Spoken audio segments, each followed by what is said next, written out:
Bos días, benvidas a todos e a todos a esta terceira edición do Foro USC El Correo Gallego, unha iniciativa que nace da colaboración da Universidade de Santiago e do Xornal da Cidade para tratar de aportar luz e de abordar asuntos que nos ocupan e nos preocupan na actualidade e no noso día a día. Neste caso, un asunto vinculado á ciencia e sanidade, en concreto á saúde, que é algo transversal que en maior ou menor medida nos afecta a todos e que sempre está de máxima actualidade. Benvidos tamén e gracias a tantos que estades presencialmente como os que nos siguen a través da canle de YouTube da USC nesta iniciativa.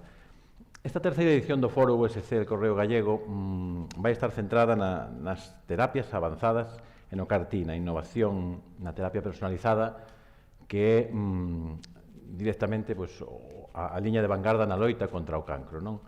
A idea do foro é coñecer un pouco onde estamos, agora mesmo, en Galicia, cara a onde imos no desenvolvemento de novos fármacos para combater as enfermedades tumorais que, segundo o INE, no ano 2004 xa son a primeira causa de mortalidade por diante das circulatorias, o que nos dá a idea da dimensión do problema que estamos a tratar. E para abordar todo isto, temos con nós a sorte de ter a dúas voces expertas e autorizadas na materia en distintos eidos dentro do mesmo campo, como é Mabel Loza, catedrática de farmacoloxía da USC, teño aquí a chuleta, ainda que, é máis coñecida como directora do Centro Científico de Investigación do CIMUS, asociado a USC, coordinadora do grupo Biofarma, benvida, Rocío Mosquera, especialista en cirurxía xeral e digestiva, actualmente é a directora de Galaria, que é a empresa pública de servizos sanitarios de Galicia, que traballa para o Sergas. Tamén é presidenta do clúster da saúde de Galicia e, conta con unha amplia experiencia na banda da administración. Foi directora do Sergas, do Servicio Galego de Saúde, e tamén conselleira de Sanidade. Benvida, Rocío. Moitas gracias. Para que sexan elas as verdadeiras protagonistas, gustaríame empezar por unha contextualización, por saber un pouquiño do que imos falar, para que a xente entenda. Isto non é un foro técnico, non estamos entre médicos, non é un congreso específico. Entón, Mabel, saber, antes de nada, cando falamos de terapias avanzadas, de que estamos a falar? Bueno, pues gracias por a pregunta, porque é certo que todo isto xenera unha explosión de un novo mundo de medicamentos, non? Entón, podemos decir, así en términos xerales, que temos dúas clases de medicamentos. Os medicamentos que chamamos químicos, por decir de alguna maneira, ou moléculas pequenas, que son os clásicos medicamentos que conocemos e tomamos todos, xeralmente por vía oral, non? Pois cando temos un catarro, tomamos unha aspirina, ou tomamos un medicamento para a tensión, ou tomamos un medicamento para o colesterol. Esos son a maioría dos medicamentos neste momento, por encima do 80%, siguen sendo os que máis están a producir e son clásicos no sentido, aunque aparecen innovacións cada ano, pero son clásicos no sentido de que a nosa idea de que tú tomas unha pastilla, por decir de alguna maneira, ou un xarabe, ou o que sexa. E logo hai outra clase de medicamentos que son os medicamentos biolóxicos, que son distintos tipos de partes, poderíamos decir, de lo que é un ser vivo. O medicamento biolóxico que todo o mundo coñece e identifica máis é a insulina. A insulina ahora prodúcese por enxeñería biotecnolóxica humana, pero antes era de animais, e inicialmente era de extractos humanos, pero a insulina é unha molécula biolóxica do noso corpo que toman, pero que normalmente se administra inyectada ou nunha bomba, etc. Entón, como a insulina, hai moitos outros, as vacunas e outros fármacos que son biolóxicos, é dicir, para o entendemento, digamos, xeral, non son os clásicos medicamentos que tomas unha pastilla ou un xarabe, sino que normalmente administranse por outra vía, xeralmente inyectados, non? Entón, dentro de esa clase de medicamentos biolóxicos que chamamos, é dicir, que as axencias clasifican así como biolóxicos frente aos outros, que eran os que decimos pequenos, porque claro, se tú ves unha molécula, un anticuerpo ao lado de aspirina, tú ves algo grandísimo na foto a escala e ves algo pequenísimo, un puntiño, ¿no? Pero iso facilita que pase as membranas e que chegue ao organismo administrándolo por vía oral, por exemplo, ¿no? Entón, aí están os biolóxicos. E dentro dos biolóxicos, as axencias de evaluación de medicamentos, que son as que regulan a entrada de novos medicamentos e son as que garantizan a seguridade e a eficacia que é evaluada antes de entrar, clasificaron un grupo que chaman así terapias avanzadas, ¿no? E chámase así porque requieren especiales condicións de control e seguridade, porque representan un reto e son moi novas e tamén teñen uns certos riscos que as axencias controlan. Esas terapias avanzadas son tres: a terapia xénica, a terapia celular e a enxeñería de tecidos. Entón, concretamente, hoy estamos a falar, pois, sobre todo de a terapia celular, que é un tipo de célula concreta tamén do noso organismo, que a que dá lugar aos famosos CAR-Ts, non? Unhas siglas nas coas que cada vez estamos máis familiarizados. Nos españolizámoslo moito, CAR-T, creo que técnicamente CAR-T, Rocío, o reto é máis difícil neste caso, que é explicar que é unha CAR-T de forma entendible.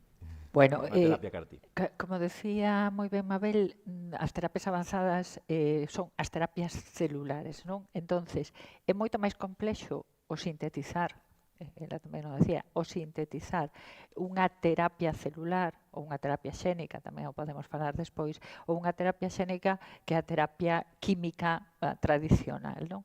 Por qué? Porque é unha terapia absolutamente personalizada. Neste caso, se lle saca a sangre ao paciente, a sangre se envía a un laboratorio, os linfocitos, porque realmente as células que se aíslan son os linfocitos T, por eso se chama CAR-T, os linfocitos T, se lle añade un prototipo que xa está designado, que é un virus normalmente.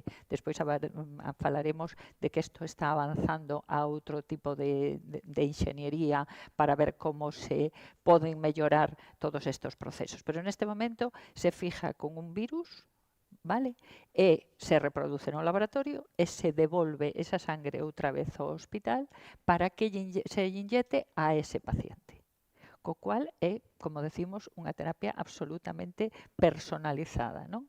E o traballo de laboratorio ten que ser en unhas condiciones totalmente asépticas, nun sitio que chamamos salas blancas, que está totalmente aislado, con unhas condicións de temperatura, de aislamento aséptico, e ali se traballa, bueno, pois como se traballa no Centro de Terapias Avanzadas daqui de Santiago, que é totalmente fundado nunha funda blanca, e a xente que está ali ten que estar totalmente aislada e con unhas condiciones de moito rigor, porque son as axencias, como decía Mabel, son as axencias as que controlan todo este proceso, vale? As que garantizan que isto se faga nas mellores condicións, porque evidentemente volve o paciente. Entonces isto ten que ter unhas garantías absolutas.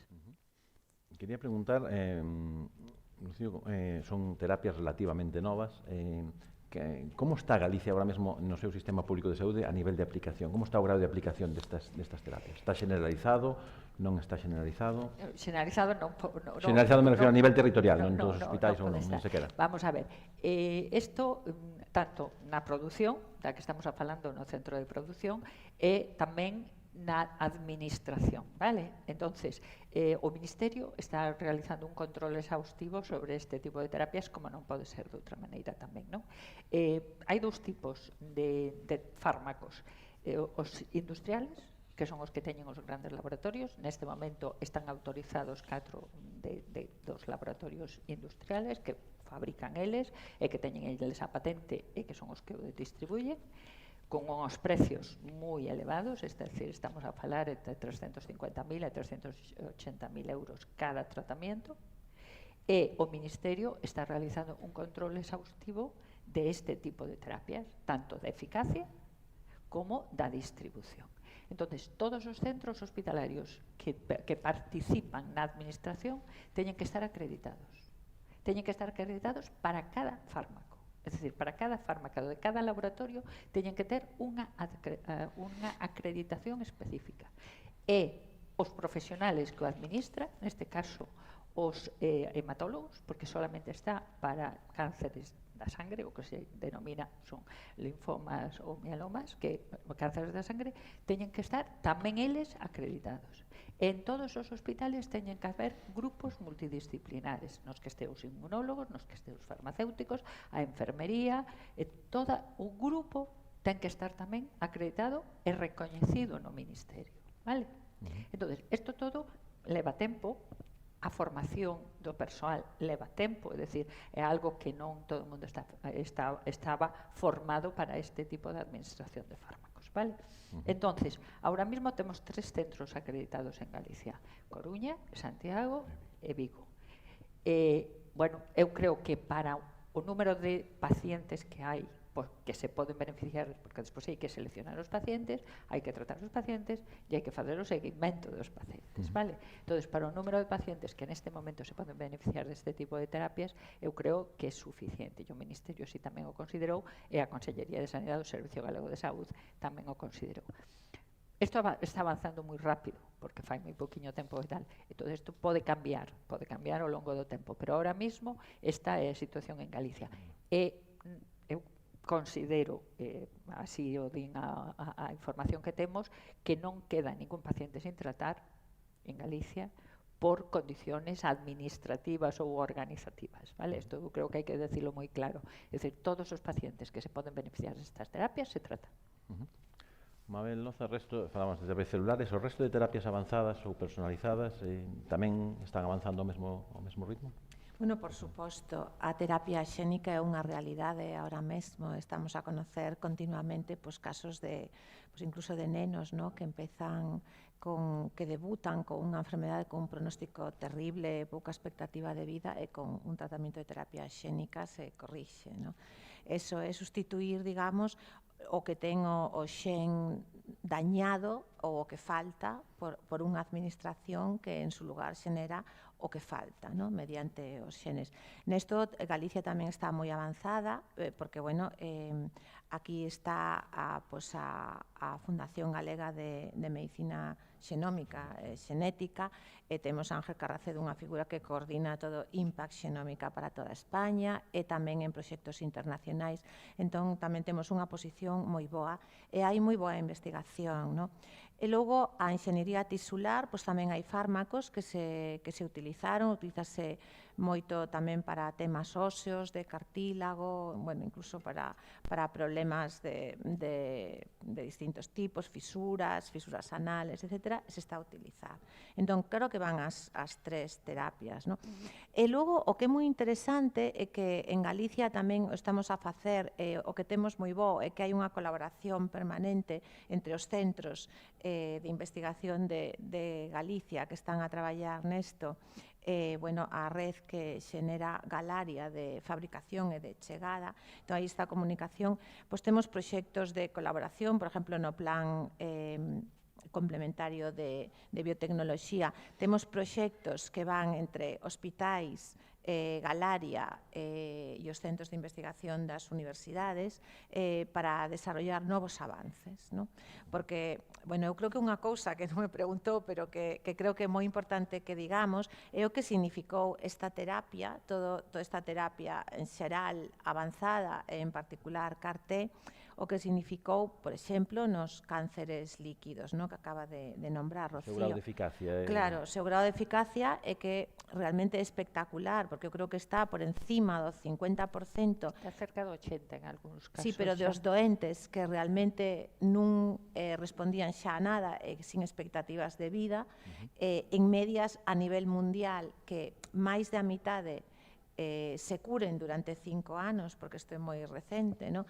E deixen de terlo con unha sola aplicación, porque efectivamente é unha terapia cara, pero é que é unha administración, ¿no? Entón, todo isto significa unha revolución no tratamento do cancro e a investigación que facemos está por aí. Está por aí. E non só con as propias, digamos, células do organismo, sino tamén con os fármacos que salen, como decíamos, con estas moléculas pequenas, estamos a millorar en investigación, e xa empezaron en mieloma múltiple tamén ensaios clínicos, estamos a millorar moitísimo o resultado dos propios CAR-T, tanto en eficacia, en subir incluso para chegar en tumores sólidos, etc., en acceso, temos proxectos de colaboración, en eficacia, pero tamén en toxicidade, porque tamén hai que decir que teñen unha toxicidade, non? Ten neurolóxica, e ten unha toxicidade, o que chamamos liberación de citoquinas, que xera cuadros moi intensos de inflamación e fiebre. Entón, para previr eso, asociando as moléculas clásicas, que son como máis controladas, unha administración moi determinada, potenciando esta terapia CAR-T, pode chegar máis lexos, por exemplo, os tumores sólidos, comentábamos antes, o mieloma múltiple, que xa se está investigando, e tamén mitigar o risco de toxicidade. Imagino que máis eficacia, menos efectos secundarios, sempre o reto, a partir de agora, ampliar o espectro de cancros que se poden... Pois perfecto, esa é a maneira de decirlo. O objetivo é... Ese objetivo, exactamente. O que pasa é que longo, eu imagino que o proceso desde que se investiga, Mabel, por exemplo, desde o laboratorio, hasta que chega a donde está, por exemplo, o Rocío, é un proceso de produción e despois de aplicación é longo, non? Moi longo. É longo. As medias clásicas son moi longas. Estamos a falar de, bueno, pues de casi 10 anos. Pero é certo que unha das ventaxas que ten isto é que, como decía Rocío, as propias células son células de organismo do doente, aos que hai que, digamos, que fer que recoñezan o tumor que antes non recoñecían, e os fármacos nos que estamos a traballar desde os distintos grupos, por exemplo, no CIMOS, nunha colaboración que temos tamén con un grupo catalán da Fundación Leitat, son fármacos que xa existen. Por lo tanto, non temos que esperar todo o tempo, sino que é validar a combinación que, como Rocío sabe, é máis sinxelo que ter que validar dúas entidades químicas ou biolóxicas independentes. Con lo cual, a miña esperanza, de hecho, están a chegar as probas de concepto, é que son 2-3 anos. Con lo cual, eso tamén permite acortarlo. Para que a xente sepa tamén, Rocío, cal é o papel de Galaria nesta cadea? O de investigación dos laboratorios máis ou menos xa é coñecido, pero cal é o papel de Galaria? Galaria é unha empresa pública que se creou xa fai máis de 20 anos no Servicio Galego de Saúde, que o seu obxectivo, o que se pretendía con ela, era participar en todos aqueles proxectos transversales, é dicir, que foran para máis dun hospital, para máis dunha entidade, e que puderan permitir a colaboración de todos dentro dos proxectos. Este é claramente o Centro de Terapias Avanzadas que estamos a desenvolver agora. Entonces, temos máis proxectos, pero vamos a centrarnos ahora mismo en terapias avanzadas. Hai outro reto importante, aparte dos que falamos, que son os radiofármacos. Os radiofármacos é outro dos sistemas de terapias avanzadas que tamén leva Galaria para todo o Servicio Galego de Saúde, no que se está avanzando tamén moitísimo en investigación. Pero, bueno, hoxe vámonos a centrar en terapias avanzadas celulares e deixámoslo quizá para outro momento, pero, bueno, non quero deixarlo aí. Eu creo que hai un tema básico que estaba comentando Mabel e que eu quero reforzar neste sentido. É fundamental a colaboración entre a investigación básica que se realiza nas universidades e nos laboratorios de investigación e os hospitales e a investigación, o que chamamos a investigación translacional, para que estes avances cheguen o máis rápido posible a cama do paciente, que podan aplicarse a cama do paciente. Entonces, eu creo que esta cadea é fundamental. Aquí en Galicia creo que levamos tempo traballando e creo sinceramente que o estamos facendo hai unha boa colaboración aquí. Hai moi boa colaboración, é dicir, o centro está aberto ademais ás 3 universidades, a todos os equipos de investigación que queiran, que teñan algo que investigar e que queiran participar nas investigacións.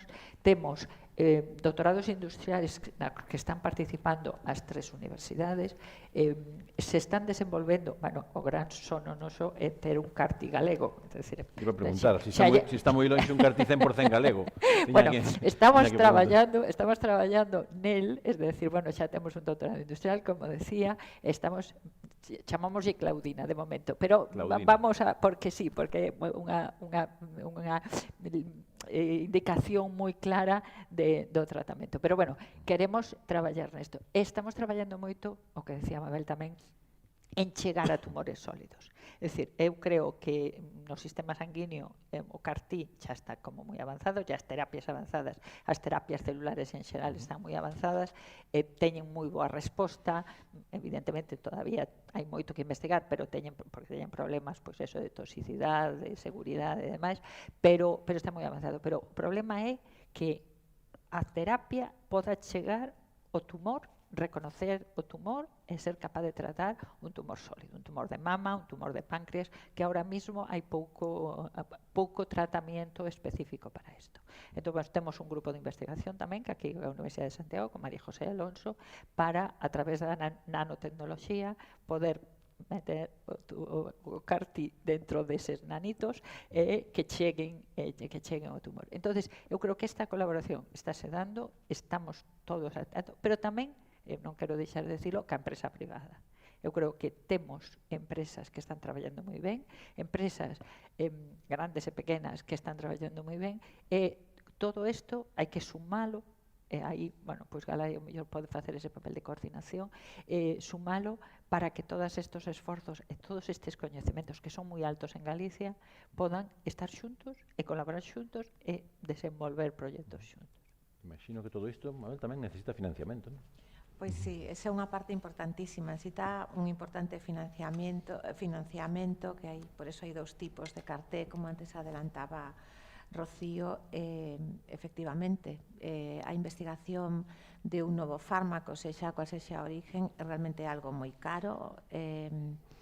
Estamos, pois eso, por encima, se suele decir, de medias, con todas as fases de ensaios e de comercialización, con medias por encima dos 1.000 millóns de dólares. Por eso tamén son tan caros os produtos comerciais. Pasa o mesmo con a terapia xénica.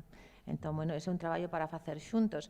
Eu sempre o digo que temos moitas experiencias na nosa propia investigación en torno ao CIMUS e a Fundación Quertor, de como se pode facer máis eficaz e reducir os tempos e os costes, pero, bueno, a historia da pandemia nos enseñou moi ben como puido haber vacunas moito máis rápido, de media.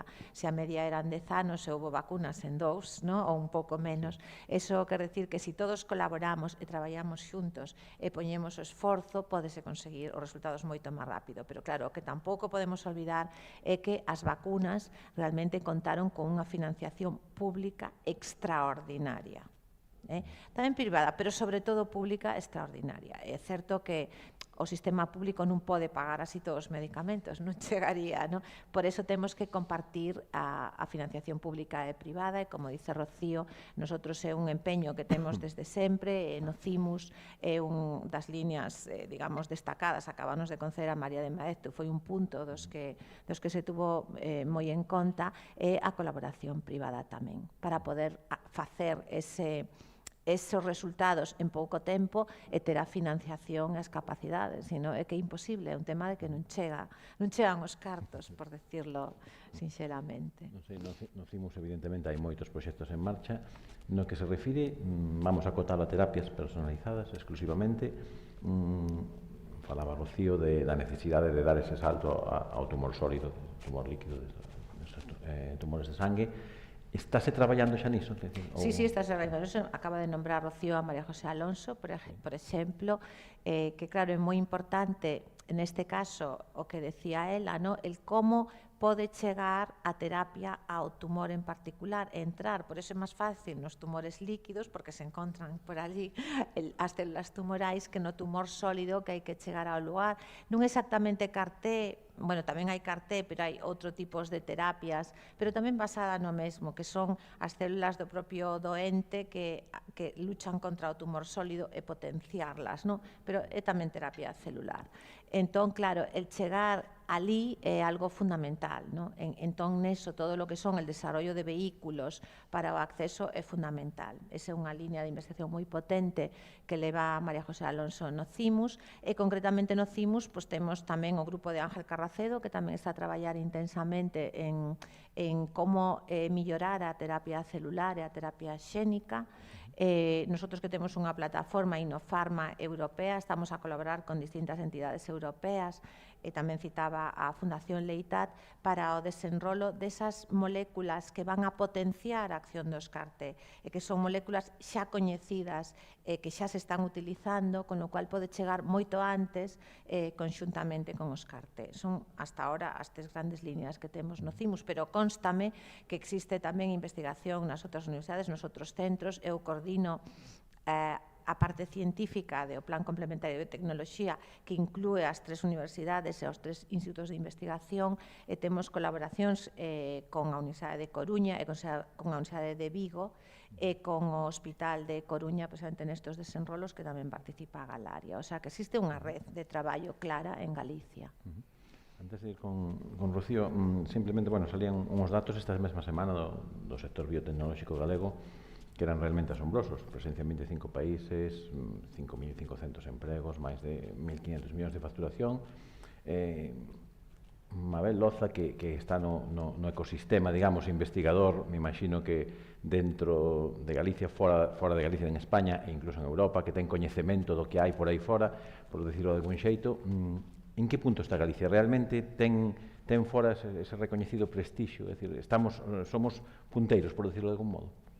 Bueno, pois creo que temos que responder sin complexos que sí. Es decir, Galicia e os centros e empresas de investigación, empresas galegas, están participando nos proxectos ahora mesmo máis punteiros que se están a desenrolar nos distintos aspectos. Lo que necesitamos ahora en Galicia é unha aposta intensa e permanente, porque o problema a veces son as oscilacións. Galicia ahora dicen que, bueno, outro día falábamoslo fora de aquí e fora de España, e decían, bueno, en España, Madrid, Barcelona, e logo Galicia está entrando con Valencia e nombraron outras comunidades. Entón, eu creo que é moi importante esa visión de que Galicia está aí, pero é certo que é unha visión vulnerable, porque Galicia está aí e temos un gran fondo, pero hai moito que traballar e moito que financiar, como decía Rocío, público e privado, para que esa situación se sosteña e crece, porque estar aí, pois fomos a comunidade, me parece, hai un ano ou dous, que creou máis empresas de biotecnoloxía basada, digamos, no coñecemento, na investigación, pero claro, tamén son empresas fráxiles. Entón, el soster todo eso, creo que a clave para que realmente Galicia poda ter esa presencia e continuarla, non é só chegar, é manterse e seguir subindo, non? Non sei se Rocío comparte esta visión. Pero, bueno, Rocío conoce moito como presidenta, iba a decir, como presidenta do clúster da saúde. A ver, eu creo que houve un feito que foi, eu creo que revolucionario cando se puxo en marcha, que foi a estrategia de biotecnoloxía. A estrategia de biotecnoloxía desenvolvido por a Xunta, co apoio de dos investigadores, eu creo que aí foi unha maneira de decir, bueno, a Xunta aposta por a biotecnoloxía, a Xunta vai a financiar a biotecnoloxía e vamos a ver como facemos entre todos e como podemos desenvolver en Galicia este sector, que é un sector económico e é un sector industrial. É dicir, que quizá nos costa a veces velo, bueno, non a nós que estamos metidas no medio, pero sí un pouco fora, a industria é industria pesada, non? A biotecnoloxía parece que é como unha industria un pouco menos industria que o resto. Non, eu creo que hai que, como di Mabel, sacar peito, decir, non, Galicia aposta por a biotecnoloxía, está apostando por as empresas biotecnolóxicas e temos que financiar isto, non? Bueno, pois eu creo que eso se fixo ca estrategia, non? Se fixo ca estrategia, a evaluación da estrategia, que é un pouco que te referías tú, de ver os números de desenvolvemento en Galicia, deron un resultado que di, bueno, pois sí, fixemos unha aposta e agora temos uns moi bons resultados, pero hai que mantelo no tempo. E eu creo que a presentación outro día do plan de I+D+I que presentou o presidente da Xunta e o conselleiro de Educación, bueno, o director de GAI, o responsable de GAI en este momento, da Xencia de Innovación, creo que foi importante, porque é tamén decir, bueno, vamos a seguir apostando por este sector, vamos a ver como entre todos somos capaces de desenvolvelo e vamos a ver como desde a financiación pública podemos captar, e isto é importante, podemos captar financiación privada.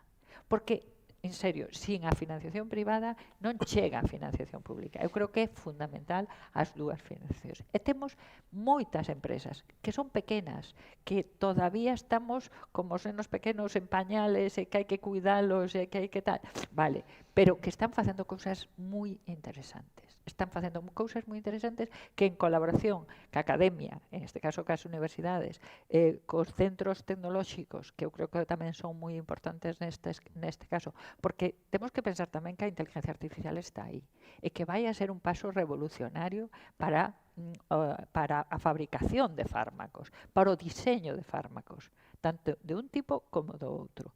E a medicina predictiva e a medicina xenómica é un salto cualitativo importantísimo. E como decía Mabel, temos a gran suerte de que aquí temos a Fundación Xenómica, que é tamén moi transversal para todo o Sistema Nacional de Saúde, para todo o Servicio Gallego de Saúde, e que temos aí unha figura como Ángel Carracedo que nos pode permitir ese salto cualitativo en todos este tipo de terapias. E aí hai que aproveitalo, tanto desde a pública, como digo, como da privada. Vou aproveitar.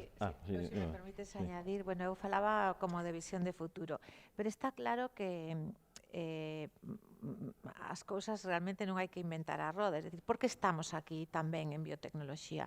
Porque desde o goberno galego se fixo unha aposta de máis de 15 anos intensiva desde tanto industria como educación, ciencia, a Axencia Galega de Innovación, unha aposta mantenida con un plan, como dice Rocío, que deu unhos resultados. Esta é a clave, o sea, non hai secretos, é apostar por elo, é apostar con coñecemento. E tuvemos a sorte de que nesta comunidade autónoma deuse ese coñecemento compartido entre sanidade, tamén que non o citaba, entre industria e entre educación para xerar, digamos, de unha forma continuada, sin dúbidas, de esa financiación. Estamos aquí, lo cual claramente é o camiño a seguir, que aparentemente estáse a seguir na presentación do plan de Segué, ¿no? Más sí, de outro día. Cagué de Galicia. Exacto, se preguntaba isto. Entón, bueno, esa era a gran oportunidade, pero como que dice Rocío, temos que atraer tamén ao sector industrial. Entón, claro, ela o dice moi ben, estas non son industrias que veñen con unha chimenea producindo. A industria do sector biotecnolóxico é diferente, é unha industria moi globalizada, que pon centros, pero non exactamente bases de fabricación, que igual están concentradas. Entón, é unha realidade diferente que tamén temos que coñecer e atraer en colaboracións hacia Galicia. De feito, como reflexión, recollendo o que comentabades, moitas veces hai uns investimentos que pasan desapercibidos para a maioría da sociedade, que cada luns, o mellor nun Consello de Xunta son millóns, ou a propia aposta das universidades, dos centros investigadores, das empresas. Hai moitos millóns de euros para captar talento, para reter talento, para material, material é carísimo, material investigador, a infraestructura que parece unha cuestión. Eu, por exemplo, agora pois estou pensando no centro de protonterapia que se vai abrir en Santiago. Non é terapia avanzada da que estamos falando exactamente, pero tamén vai supor, me imagino, unha revolución ou un salto cualitativo e cuantitativo na loita contra o cancro, non? É unha terapia absolutamente innovadora, pasa que non está nese grupo de terapias de risco que están as terapias avanzadas. No, e que ademais hai moitos proxectos de investigación que se poden desenvolver cos CAR-T incluso e os protóns. E a protonterapia. É dicir, moitos países do mundo o que se está vendo que proxectos de investigación como se pode colaborar nas dous entidades. Aquí vai haber proxectos de investigación, o Centro de Prototerapia nace con un espírito de investigación, pero xa nace así, es decir, con proxectos de investigación e intentando traer proxectos de investigación para Galicia. Entonces, bueno, sí que é importante tamén. E falando de isto, que era por non salirme, pero de hecho no CIMUS xa o temos, Yolanda Prezado, que é unha investigadora RC, que estaba en París elevando un proyecto precisamente de protonterapia en relación con CAR-Ts. Ahora, pues este ano incorporouse ao CIMUS, está a colaborar con Galaria, o sea que é outra idea. En ese sentido, estará a protonterapia os CAR-T prácticamente no mesmo sitio, ¿no? Sí, O sea, sí, sí. Antes citou tamén Rocío Mosquera a inteligencia artificial desde o CESGA, que tamén é un referente a nivel de toda España, o noso centro de supercomputación, que está aquí en Santiago de Compostela.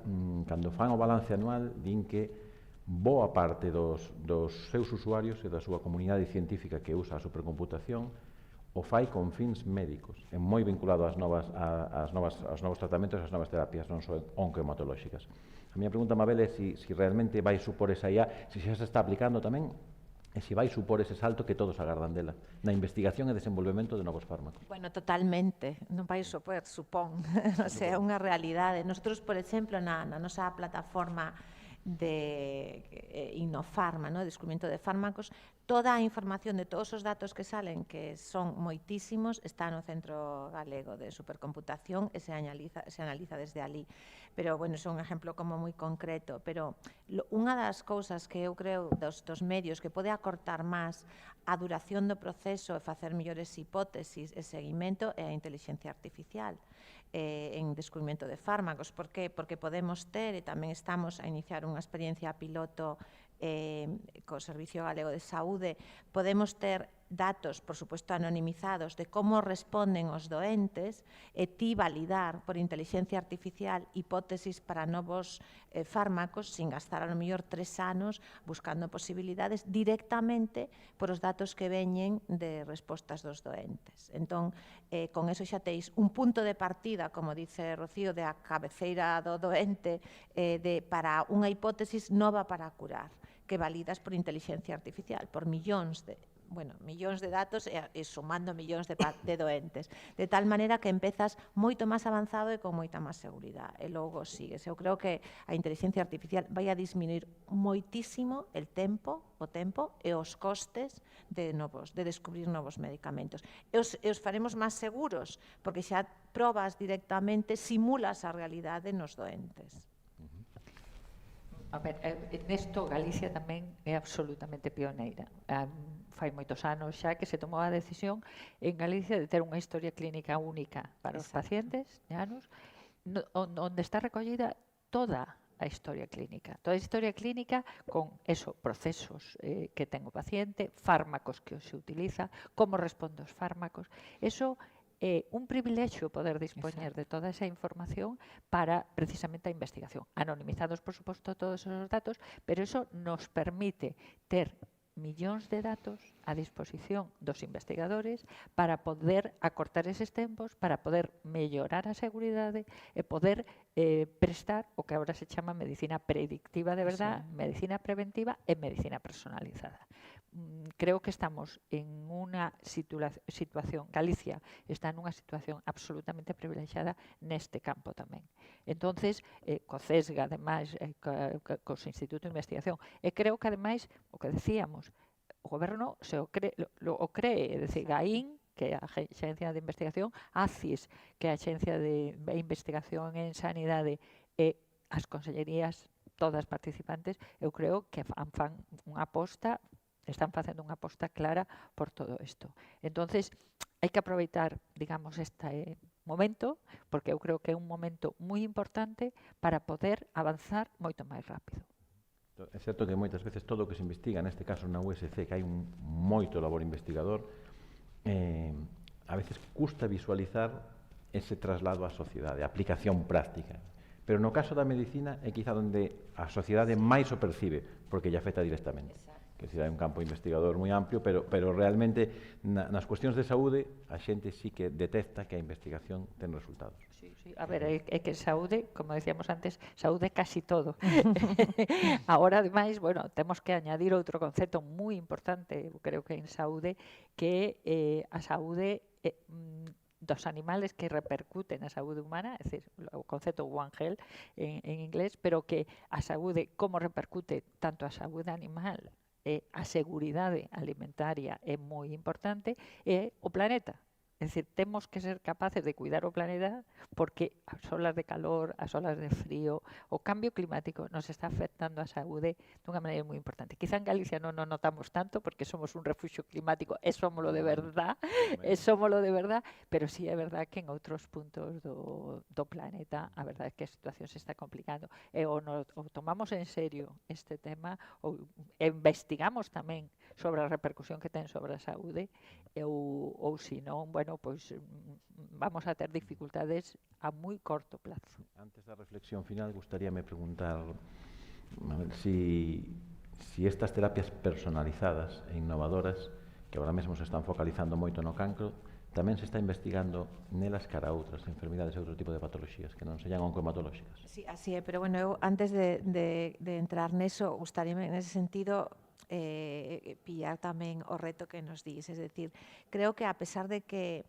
e precisamente porque este tipo de investigación biotecnolóxica, biomédica, ten unha moi alta repercusión e enténdese ben na sociedade, eu agradezco moitísimo este foro do Correo Galego e a Universidade, e creo que temos que plantearnos moito máis seriamente o como comunicamos a sociedade, porque é certo que recibimos unha gran inversión pública e privada, pero unha gran inversión da sociedade civil, que despois de todo é onde sale, digamos, toda esta dirección, e temos que dar contas ter o nivel necesario para poderlo explicar sin tecnicismos, ¿no? Entón, é outro reto que temos. Exactamente, outro reto en a que pido tamén aos xornalistas que vos unades a nosotros.